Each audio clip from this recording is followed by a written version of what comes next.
ना मोहम्मद है चंगे रेड़ी लाई हुई उधार दे के गुजारा करता पिया नहीं अज मंडी तक गया उधारा सौदा लिया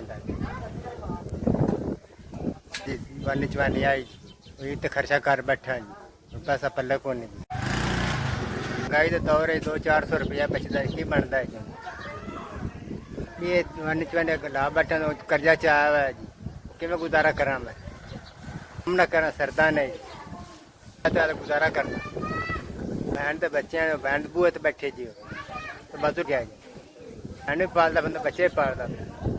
250 रुपया तो फिर बचता है 5000 रुपये की इमदाद की है अल्लाह रंग लावे अल्लाह बहुता देवे अल्लाह भला करे अल्लाह बड़ी जिंदगी करे अल्लाह ताला बच्चों की जिंदगी करे अल्लाह ताला कारोबार बरकत काम ज़्यादा चलावे।